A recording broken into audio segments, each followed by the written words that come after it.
we're calling to order at 6:05 and I'll list those present. So you say Alex is there as well?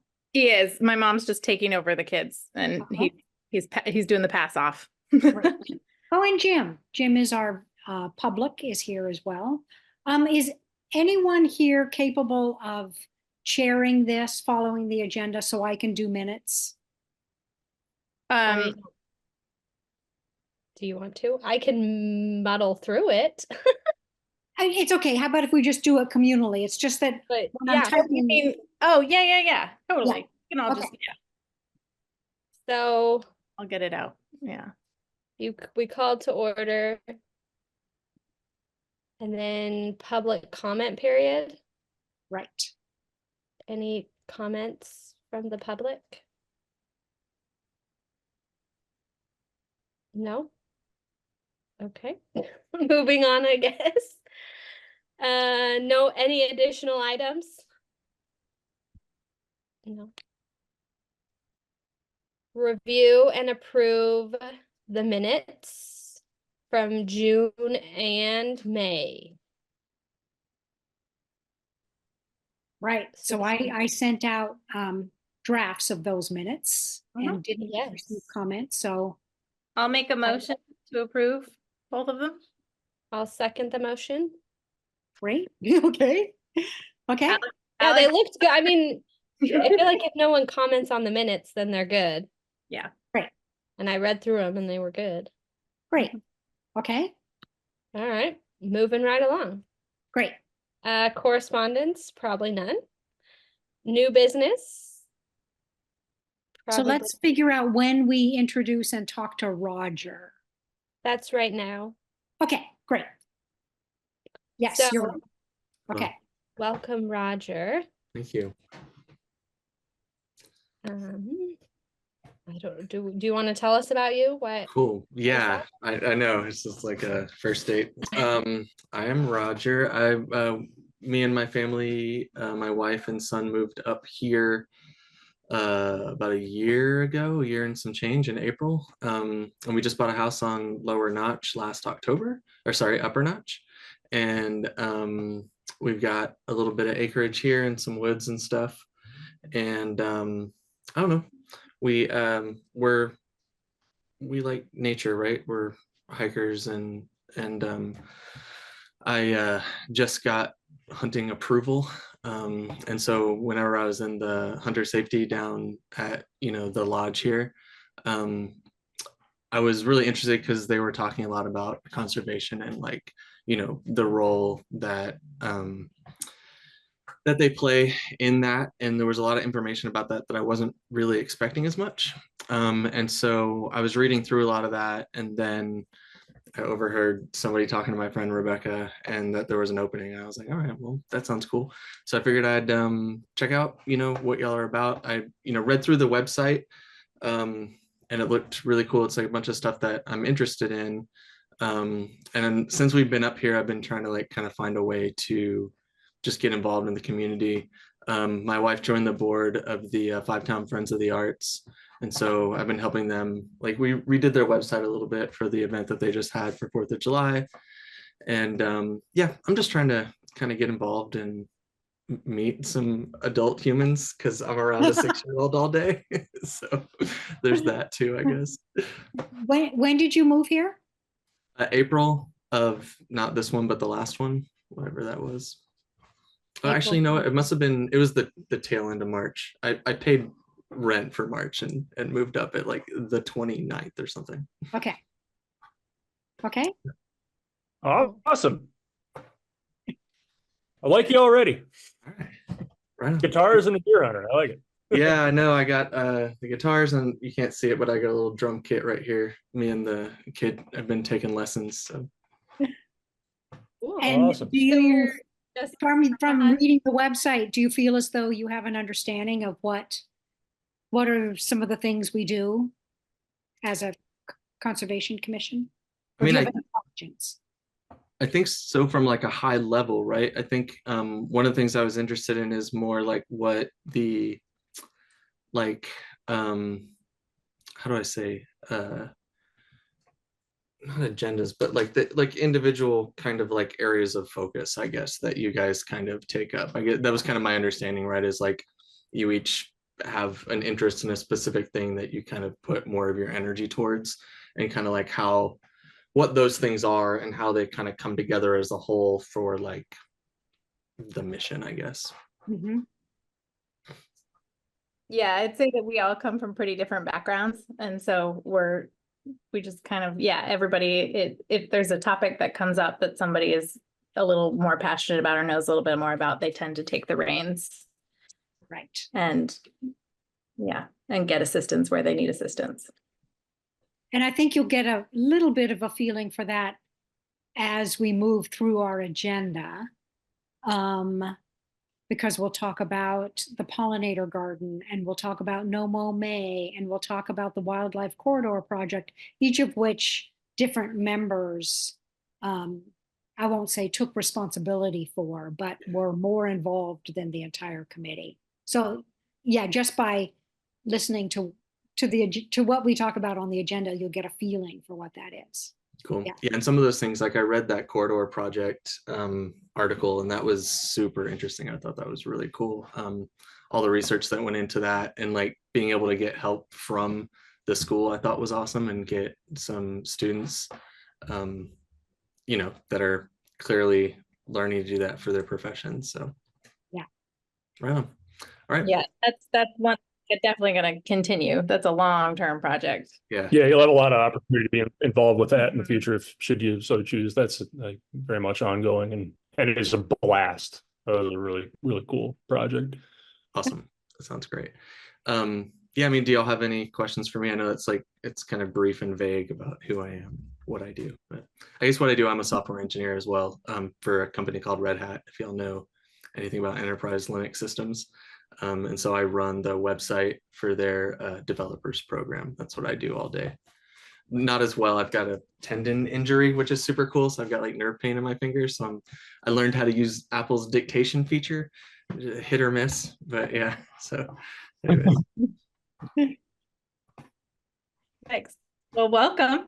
Yes. Well, This isn't so much a question, but just something I've wanted to mention before forgetting it. You mentioned getting into hunting and being involved in the conservation end of it. I'm involved with a couple of different hunting focused conservation groups, backcountry hunters and anglers kind of being the primary one that you may be interested in. I'll fire you off an email with some of those links if you want to get involved in that kind of stuff. There's a lot of we're like the BCC always looking for folks to get involved and fired up about. So Cool. Sounds good.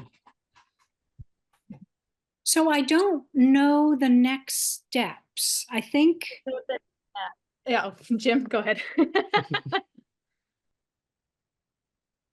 The next step is you have to send a notice to Valerie to have Roger it is, yeah, before the select board for approval. That's your Yeah, next I step. think, I think Carolyn will send you the paperwork and you can fill that out and then, yeah, and then they, will, yeah, then you go in front of the select board and say, hey, I want to join the BCC, and they'll say, why? And you'll say, because it seems cool. And then they'll let you. I just they're unlikely to say no. It's not like playing in the NBA or something. what's your free throw like? Actually, that's how I hurt my arm. The speaking of Oh. NBA was Sorry. a can't 6 foot learn that. basketball goal. I know, really bringing it back. so in fact, I think the most immediate next step will be you will get an email from Carolyn, who will tell you what to do. But you've met with us, which was the first step. So thank you very much. You're welcome to continue to remain online and listen to the rest of the meeting, or duck out anytime you'd like. Cool. Nope, that was my intention. Great. Yeah, I don't know if you were told, you probably were, that we don't have a meeting in August. So we won't be, that wouldn't be your first meeting. So it gives you a little more time to select board though, before our next meeting. It's September, right? Like the first. Yeah, and usually we have an in-person part of it too. This is an odd month where a lot of Where do people are y'all on hold it vacation. in person? unless it's really nice out in the summer. We meet, if it's nice out, we meet at the picnic tables next to the hub near the high school, Bristol High School, Mount Abe. And then if it's cold, we meet in Holly Hall. Nice. And there's always a Zoom option. So Unless we meet outside, and then there's not a Zoom option. is that true? I guess maybe it is. Yeah. Okay. Yeah, it is. Okay, Okay, great.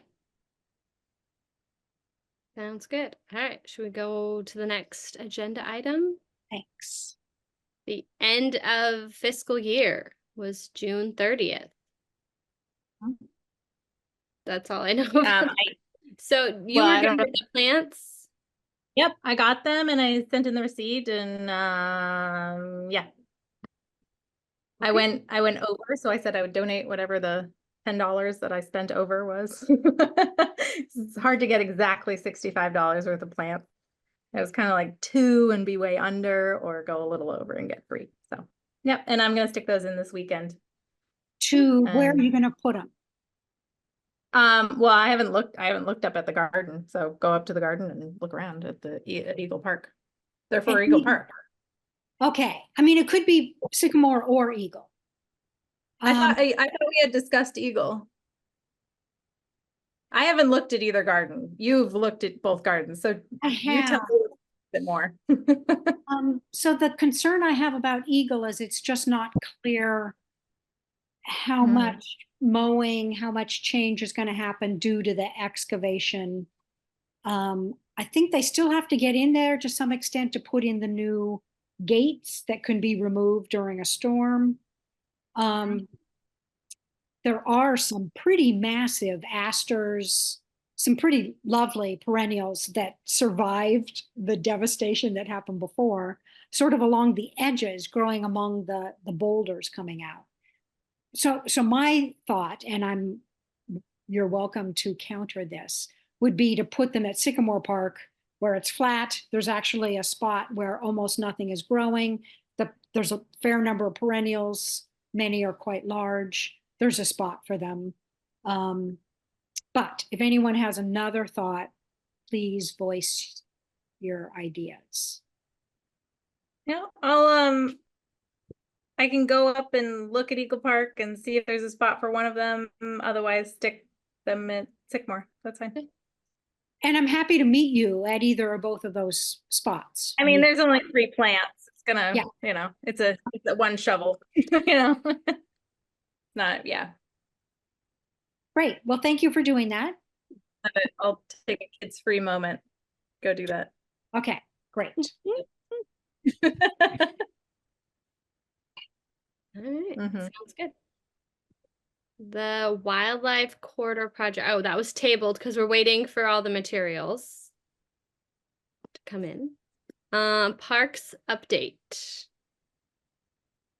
And I Meredith, got an email yeah, no one can come. flood from Kristen, but I don't have anything more than that. Right. We usually have somebody, Meredith or Zach, give a review, and Yeah. neither one could come. So I think that's just not necessarily tabled. We'll just skip it. Yeah. Although, Yeah, before we totally skip over the wildlife corridor thing, I had one thing I wanted to mention. To go back to that real quick, which was that I still have, so a lot of those cameras were the colleges, but a lot of them were mine as well. And I've left mine out, which have been still like collecting. So we've got some pretty cool stuff going on up on the hogback spot that we've got a camera on. And I'm trying to figure out what to do with all of that info. And I've just put it all in a big file, and I think or a big folder, and we'll just like hope we find an industrious college kid who's got more time to sort through all that and categorize than I do. But so that was just the one little sort of update on where things are going there. I'm trying to like roll this into the next year, and hope I talked to Alexis about getting some more kids next year. We're fired up about it, so hopefully we can just kind of roll those into that and let them sort them all out, because I don't know, they had some AI program that was sorting all the pictures and stuff, which is not how I've done it in the past. have no formal way of doing it. Just take the ones with the big antlers and put them in one folder. But we're trying to do a kind of a different thing than that now. So I'm going to leave that to them. But there'll be a big folder to pass on to the next kids, basically. How many cameras do you still have out? 7, I think, in the woods right now. Okay, and they're scattered all over. Yeah, I've got a couple up on the hogbacks. There's on the big saddle that you look at up from Bristol Pond. I've got 2 in that little in the saddle. There's a big game trail that runs through that, and then the rest of them are all up in that Notch Road parcel that we were looking at. I'm going to pull one of them and put them back down around the Bristol Pond, the little like timberline that runs around the north edge of Bristol Pond, because we were getting some really awesome pictures through there, but that was college cameras. We actually ran into a couple river otters on Bristol Pond the other night, so I'd kind of like to get a camera back in there if they're still hanging around, because we had seen one of them on camera a little while ago, Cool, and that was kind of fun. cool. That's excellent. Yeah. And do you Yeah. hope to just keep collecting images throughout the summer, or? Yeah, yep. I will run out of batteries here on a few of them fairly soon, I think, but we'll go back in and charge them back up. And but yeah, I'll just keep them on I'll just keep a big folder going, and then, like I said, hope somebody comes along to sort them out. Right. Did you have a question, Jim? Yeah, whereabouts is the notch parcel you're talking about? So if you go like right, it's actually not in Bristol, just because of where we had permission to run cameras. We did not Is it have it on past the my permission house? on the private land. So Is it What's up that? next to my house? yeah. So it's right. It's pretty much at the crest of the ridge there. So if you head straight north off of where the intersection of Duclos Road is. Yeah. If you head into the woods straight north there and go up towards the big clear cut and all. Okay. I've got a few on that ridge itself. Oh, that's good. Okay, you crossed our property up there. You understand where it is now. Okay, thanks. Yeah, very, very cool area. I hunted back It in is there quite- beautiful up there. Yeah, we've got a lot of good pictures from there. I want to I've been talking to Alexis about getting a couple kids together to do a moose population survey on South Mountain next year, which she's got some kids that are interested in, which would be a lot of fun. I don't know how that would play into anything the BCC does, but I'm really kind of curious. So I feel like we see a lot of moose there.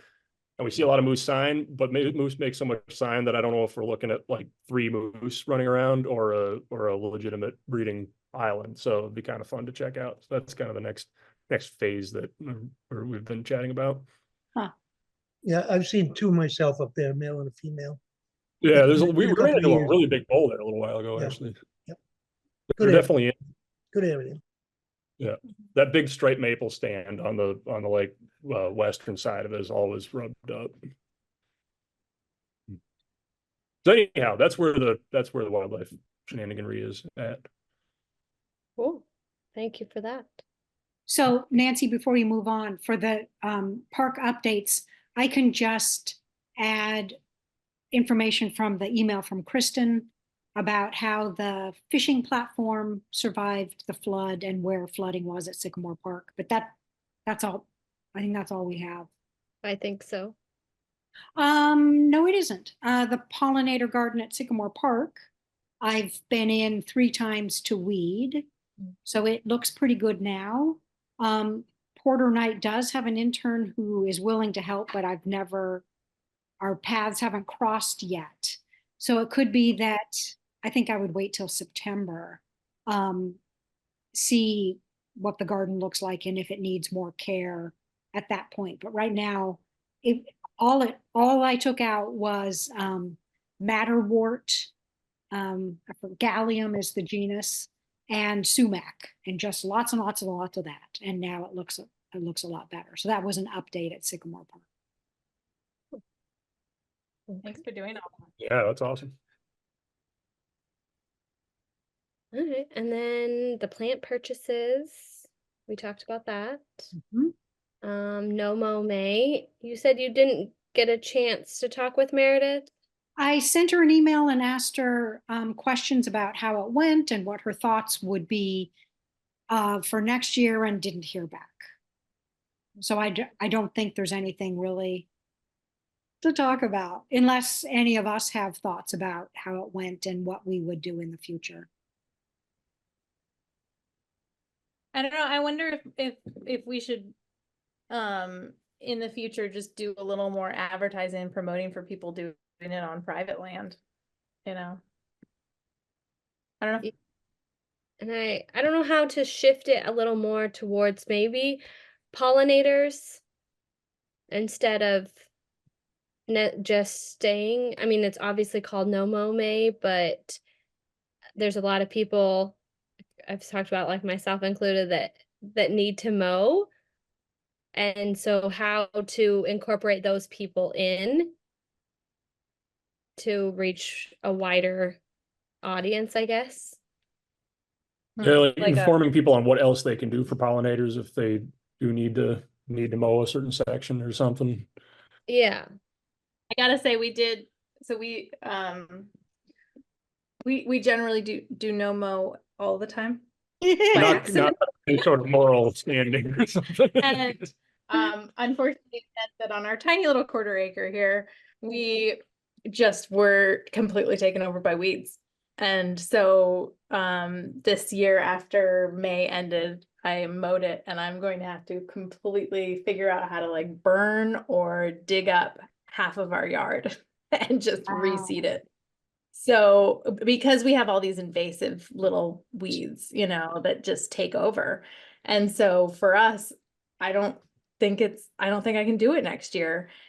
I did plant about 2,000 pussy willows in my little quarter acre this year though. So I'm feeling pretty good about my spring pollinator game. But But that's exactly the kind of like presenting people with ways that they can help pollinators outside of not mowing if they are in a position like that. Yeah. It'll be interesting to see what burning it does too. I mean, if that's a good solution yearly, then we we can can't do burn that. it yearly because then we're going to spend a fortune on grass seed. Love to burn it though. Either way, we did like we've now struggled with it. But again, we were also we would then mow it at the beginning of June and then not mow it until July. You know? Right. So for you, not mowing it in May meant the invasion of these little weeds that are that Yeah, now the ones with the purple flowers that are kind of tall. I don't know. They bloom in May. They're just they took over completely. We have no grass out there anymore. Yeah, I'm afraid that the whole no mow philosophy is actually quite complicated. And I don't think we can just pinpoint it and say not mowing in May will help pollinators as a point blank. We don't have to discuss this any further because as Ailey just said, well, it's more complicated than that. It affects things that happen beyond May. Right. A lot of the no mow movement came from people with bigger meadows who were trying to protect nesting birds, bobolinks. Well, and probably fawns too. And probably Fawns. Fawns, turkey poults, all kinds of things. Yeah, sure. Exactly. And for most of it, that's really not an issue. Your land is too small to host a nesting population of birds or whatever. So therefore, a lot of other ideas came to try to support this idea that maybe we should just hold off. And some of it has to do with energy use. That wouldn't it be great if people just didn't mow as early so that they were using fewer fossil fuels and it was less noise and less pollution in the air. Indeed, pollinators do like some of those early weeds like violets and self-heal and dandelions. But as soon as you mow in June, which you will with no mow May, you're mowing all that away anyway. But most of the workers come out early and they do a lot of foraging in May. So yeah, wouldn't it be great if we could provide more resources for them? I wonder if we do like lectures from we should like do a little more promoting with the pollinator pathways group of like being like, okay, so we know that May tends to be a time when a lot of pollinators are out there working really hard and have a lack of food because a lot of the gardens haven't bloomed yet. How do we help them in various ways? I bet we could work with pollinator pathways on getting like a lecture, a pamphlet, and get information out there for people on different things that they can. Yep. Yeah, like a PCC sponsored lecture series on maintaining your property, and somebody there's all sorts of different things we could host people on. Yeah, for one thing, know, the wildlife corridor is. have something Alexis come we'd talk like about the talk wildlife to. corridor. Yeah. Honestly, that would be kind of cool. It would be We fun. could talk about that in September, maybe when we have everybody back. Yeah. There's a Definitely. big conversation that can be had just about lawns in general. Like, our approach to needing 2 acres of Kentucky bluegrass around your house, like Exactly. that's the problem. Like that's really it's not so much when you mow it, it's that you have a desert around your house if you want to look cool. And Thank you. That's exactly the issue. And No Mow May was sort of just like a little way to approach that, but it's as though we're saying, well, as of June, it doesn't matter what you're doing because it doesn't matter. Well, it does. It does. And diversifying your lawn will always be beneficial ecologically. So to encourage that as well would be great. Yeah. Well, yeah, let's talk in September and maybe get in touch with Pollinator Pathways and put together something well ahead. We have lots of time before spring. Yeah. And maybe we do a lecture and then also maybe do some sort of pamphlet that we can get out to people or information.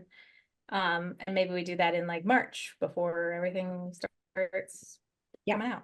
It was kind of like heartening to see when we did the little the wildlife corridors presentation that there are people in town who will show up and watch that kind of stuff, and that it's kind of opens it's an opportunity for us to connect that way. I think there's an appetite for it and interested people, and we found a way to reach them, and it's all that can be done, and that can be fun.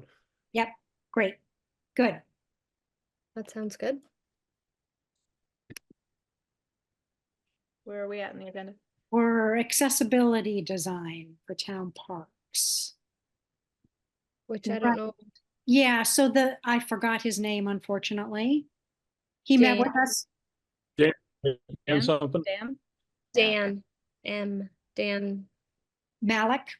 He met with us at the last meeting and provided a lot of it. We talked about it for a long time at each of the parks and what are the possibilities. And he was planning to kind of host going to all of the parks again in person and talking about it to anyone who's interested. And I know we got an email that he had to reschedule that his original date wasn't going to work. Yes. And I can put that in. Yep. Was it, I can look back when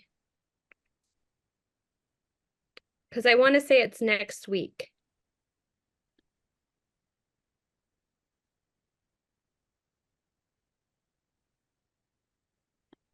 Let's see. I don't know. Right. So You find it? I'm looking for yeah, here's the email from Dan saying, we would like to reschedule our steering committee meeting for the accessible designs from tomorrow, which is today, Thursday morning at 9 a.m. to exactly 1 week later, Thursday, July 18th at 9 a.m. By that time, we'll have developed an initial sketch and received additional public feedback. So they want to have this meeting on the 18th at 9 a.m. and they will inform everyone on Front Porch Forum, I think, how to attend that meeting. Yeah. So I don't know. Is that something separate from what you're talking about walking through the parks? That's like a slide deck or something they're showing? That's a good question. That was my question. Is it a Zoom or?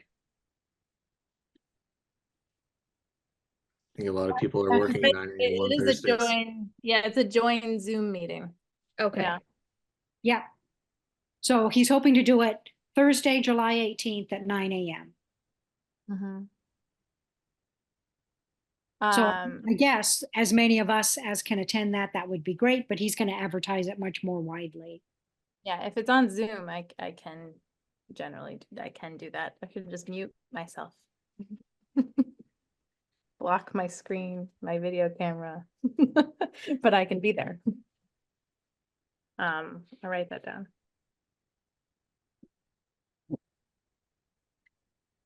So Roger, there's a company looking to make the 3 town parks more accessible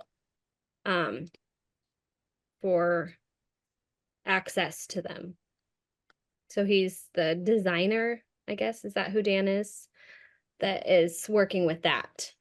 So that's what that's all about. Is the idea that he's like prepping like a bid for review, or Not quite there one yet. really. More in the ideas phase of like what are some options at our various parks? How can they become more accessible to, and also how can they be utilized by everybody, but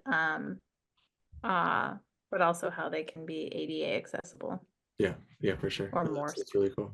Yeah, it'd be cool if y'all could, if that meeting's recorded, I'll definitely check it out. But yeah, that'd be interesting. Yeah, I'm interested to see what like that kind of presentation looks like. But yeah, it'd be cool to go to the parks and actually look at like, this is what he's talking about. I'm assuming there's going to be pictures, but yeah, Yeah, we went through some of that last month. that's really Mhm. cool.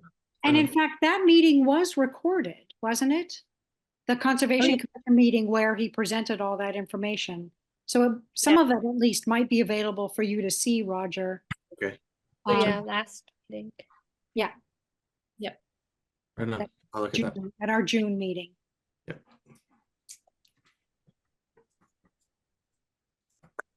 Okay, Next, events. I don't think we have any upcoming before September. If anyone knows of any.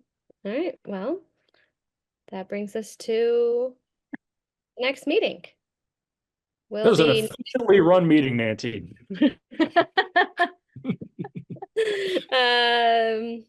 September, no August meeting.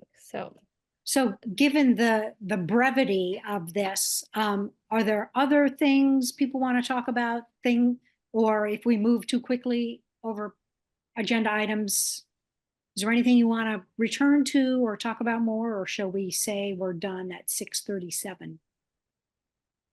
I don't think so.